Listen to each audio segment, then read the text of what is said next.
Today's the 11th of December 2018. My name is David Hickson, and in today's market update we're going to be taking a look at the Dow Jones Industrial Average and also the Nasdaq 100 index. In previous market updates I've spoken about three US stock markets. They have been the Dow Jones Industrial Average, the Nasdaq, and of course the S&P 500. I was going to look at all three of them in today's update, but in the interest of keeping the video short, I'm going to concentrate on only the Dow Jones and the Nasdaq, and I'll leave the S&P 500 up to you to analyze. In fact, all three indices are giving a very similar picture at the moment, and so concentrating on just these two indices I think will give us a very good idea of what to expect in general from the US stock markets. Before we take a look at those markets, please make sure that you have read and understood these disclaimers. Let's take a look at the Dow Jones Industrial Average first of all, and this is the default analysis that's been performed by Sentient Trader. In other words, I have not influenced this analysis in any way. I like to always keep an eye on the default analysis. In previous market updates, I have presented you with analyses that I have influenced to explore the possibilities of what might be happening in the markets. But in today's video we're going to be looking at only the default analysis because it's very useful to see, in my opinion, what the software says when it performs a default analysis. So here you can see, of course, the sort of really big aspect of this analysis is this really big peak that has formed. That is the peak in early October, I think it was. And you can see, according to this analysis, it's being marked as a peak of perhaps 18-year magnitude, which is a really big magnitude peak. Whenever you see a really big magnitude peak or trough, you must always bear in mind that you need to take that magnitude with a pinch of salt. It might not be 18 years, but it's certainly a big magnitude peak. Probably at least 54 months in magnitude, most likely, in my opinion, a 9-year cycle peak that has formed in the market. So, of course, the interesting thing about this analysis is that the peak has been marked as having occurred in early October, whereas previously we were discussing the possibility that the peak had formed in early January. Now, one could debate that, and I'm not going to spend time debating the pros and cons of a peak forming in January as opposed to October, because in fact it doesn't make a huge amount of difference as a Hurst cycles analyst whether that peak occurred in January or October. You might think it makes a really big difference, but it doesn't really.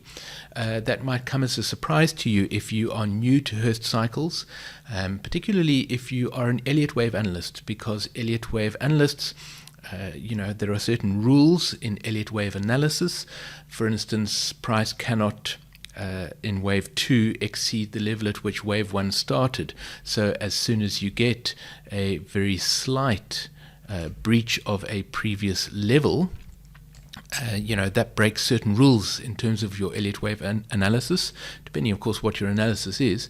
But in Hurst cycles, there aren't really any hard and fast rules like that.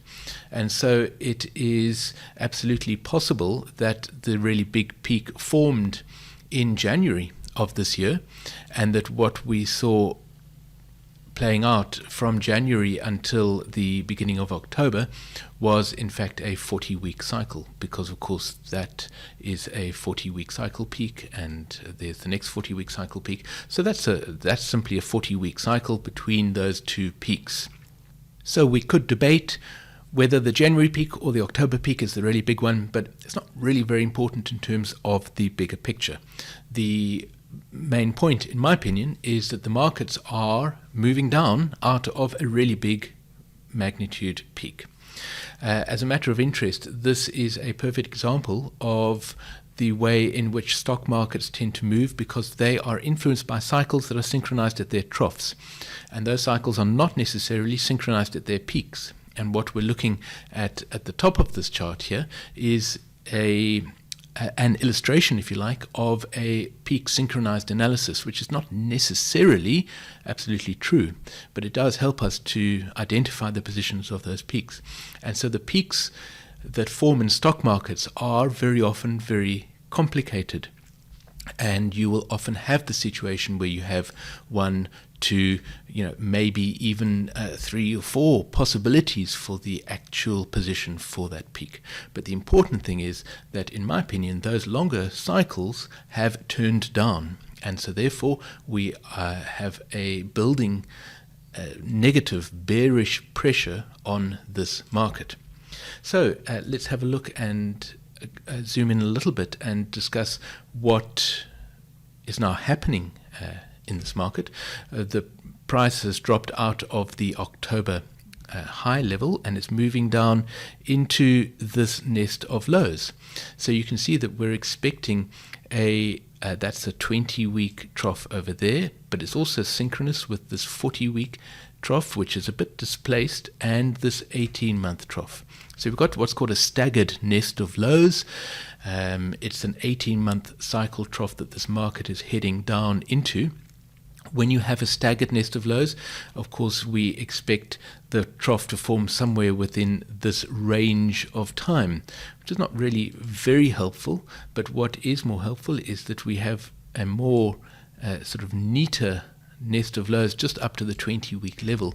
And so it seems likely that a trough of at least 20-week magnitude should form really soon in this market. So let's zoom in now and take a look at a price moving down into this low. And an interesting thing, of course, about working with Hurst cycles is that we can use our Hurst cycles tools to confirm whether the really big magnitude peak that we have expected to form the market has formed, and we can track the progress of the development of the cycles by using the FLD and the VTL. Today we're going to take a look at an FLD. We'll look at 2 FLDs, but we'll start with the 18-month FLD. And something very significant happened yesterday on Monday the 10th of December, and that is the price came down and hit the 18-month FLD, as you can see. And when price hits an FLD, of course, we expect initially price to react, because FLDs will often form levels of support and or resistance. FLDs are also very important because they tend to occur in the middle of strong price moves. So the first thing that happened was the price definitely reacted when it hit that FLD. It came down again and ended up slightly higher on the day, and it formed a bit of a Weiss spring, if you're familiar with Weiss on Wyckoff's work. His website is Weiss on Wyckoff, very interesting work, and that's what he would describe as a spring, I believe. So price comes down and takes out a previous low. It took out the low of October yesterday, and when it does that kind of thing at the level of an 18-month FLD, you certainly need to sit up and take notice. So of course, normally FLDs are expected to occur in the middle of a strong price move, and you can generate a target as a result of price crossing that FLD. Now, that might be happening here because price is moving down into an 18-month cycle trough that is only expected early next year. So it's quite possible that price will come down, hit the FLD. Price always reacts to an FLD, and so in my opinion is likely to give us a little bit of a bounce here and might track up this FLD, but it is most likely to resolve to the downside. Of course, it is possible that an early 18-month cycle trough is forming right now, and that might surprise you that the 18-month cycle trough can form at the level of the 18-month FLD, which should happen halfway through the move. Well, if you are familiar with my FLD trading strategy approach, then you will know that in fact often troughs and peaks form at the level of the FLD, as opposed to crossing the FLD halfway on their way to the trough or the peak. So I won't dwell on that because there's quite a lot of complicated detail to discuss in terms of that. But it is quite possible that the 18-month cycle trough will form early at this point at the level of the FLD. However, that, in my opinion, is not the most likely outcome at the moment, because of this really big peak that formed over here. So the general tone of the market is definitely bearish. So I would expect the markets to give us some bounce over here and might track up this FLD for some distance. But then I do expect the market to resolve down to the downside because of the bearish pressure on this market. Let's take a look at another FLD as a matter of interest, which I'll add onto the chart, which is the 40-week FLD. And notice the powerful combination of both of those FLDs at the end of last week, Thursday, Friday, and yesterday on Monday. Both those FLDs are at the level of price, and so one would definitely expect a little bit of a bounce. Let me show you the composite model line, which is a composite of all the cycles that are included in this analysis. Not all of the cycles. I'm only going down to the 80-day cycle. You can see the composite model line is showing us that we should expect a bit of a bounce at this point, carrying into early next year. So that is a corroboration, if you like, of the fact that we're expecting a bit of a bounce. All that the composite model line does is it shows you a different way of visualizing the analysis that you have on your chart. It's not a magical line. It's a different way of visualizing that analysis. And if we zoom out again, you can see that composite model line has tracked the analysis fairly well, and here it is showing that we're expecting a bit of a bounce. But as you can see in the bigger picture of things, it's not a very impressive bounce, and the market is then expected to continue moving down into this 18-month cycle trough over there. And if we zoom even further out, then you can see the composite model line is showing a generally downward path all the way into early 2021 at the right-hand edge of that chart over there. So that's the expectation for the Dow Jones Industrial Average. Let's take a look at the Nasdaq, and I'm not going to repeat absolutely everything, but the Nasdaq here shows us the same really big magnitude peak that formed in early October. And as I mentioned in a previous market update about the Nasdaq, this is a really interesting stock index because it tends to exhibit some of the characteristics of a market that is influenced by cycles that are synchronized at their peaks. So the peaks are often a lot clearer in the Nasdaq, and you can see here there is not really much confusion about whether the peak formed in January or whether it formed in October. We do have a much clearer peak as expected in the Nasdaq. And so with that really big peak forming in the Nasdaq, of course, the sort of summary of what we're expecting from the Nasdaq is that it's going to move down, because if a big 9-year or maybe even 18-year cycle peak has formed in the Nasdaq, it's definitely going to be moving downwards. So let's zoom in as we did with the Dow Jones Industrial Average and talk about what we are expecting to happen here. You can see that the analysis of the troughs is slightly different, and that we have a 40-week cycle trough already confirmed in the analysis in the middle of November. And some of you might be surprised that a 40-week cycle trough could have been confirmed when price only really bounced up for a little over a week, or perhaps about 10 days, and has come all the way back down again. So does that invalidate that 40-week cycle peak, a trough, I beg your pardon? It doesn't invalidate it at all. Certainly if price drops soon down below that level, then we would probably want to move that 40-week cycle trough, but that's a very valid position for that 40-week cycle trough. Now, why didn't price shoot upwards out of that 40-week cycle trough? 40 weeks is quite a long time. You would expect a bigger bounce. Well, you wouldn't necessarily, because, of course, all the longer cycles have turned down, if indeed this is a peak of a very long cycle that formed in October. So with that much bearish pressure, it's not really surprising that we didn't get very much of a bounce out of the 40-week cycle trough. So let's have a look at our FLD here as well, and there is the 18-month FLD, and this is a wonderful demonstration of the way in which price interacts with an FLD. Notice how price came down to the FLD way back in the third week of October, and look at how it tracked along the FLD from the middle of October all the way to the middle of November. That's a typical price tracking along an FLD example, and it demonstrates the power of that FLD line. It's a really magnificent line. Price then, having formed the potential 40-week cycle trough, bounced up again, and it is now back at the level of that 18-month FLD. So what is our expectation here?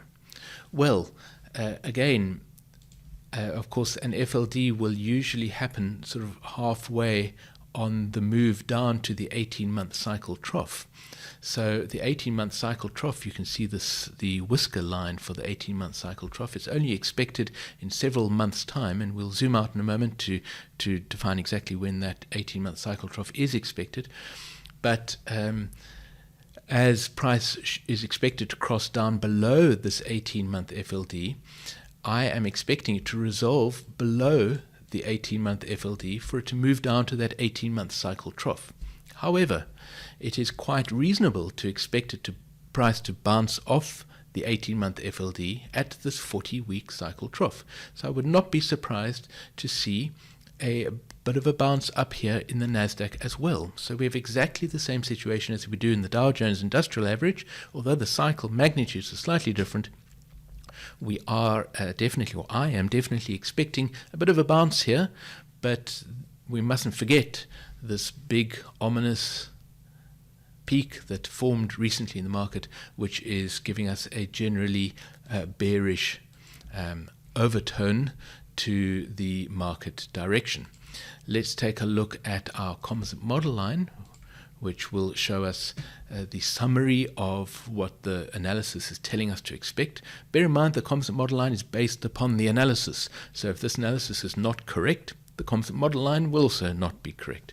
But here you can see the composite model line is pretty much saying exactly what I was suggesting a moment ago, which is that we're expecting a bit of a bounce up, not a very impressive bounce up probably, and then of course it's going to continue moving downwards. And if we zoom out, then we can see how much that move downwards is expected to extend. That's zooming out a little bit, that's zooming out even more, and we can take one step further. There we go. So that composite model line, you can see, is rather a depressing picture if you are feeling bullish in terms of the Nasdaq. So of course you must bear in mind this composite model line is based upon the analysis, so that's on the assumption that this big peak over here really is a big peak, although it certainly seems very likely in my opinion. The other thing that you must bear in mind is that the further you look into the future with the composite model line, the less reliable it becomes. But the general expectation that this analysis gives us is that price is going to move downwards from the peak that formed in October down into a trough, which you can see here is the nest of lows, a little bit scattered at the moment, but once we get nearer towards 2021 and the end of 2021, early 2022, we will of course be refining our expectation in terms of when that trough is going to form. I do hope that you found this market update interesting. Our general expectation, as I hope I have shown you in both the Dow Jones and the Nasdaq, is for a little bit of a bounce to happen around about now, but the medium term and longer term picture is for those markets both to drop further still. If you have any questions or comments, please do leave them in the comments below this video, or send us an email at info@sentienttrader.com or info@hurstcycles.com.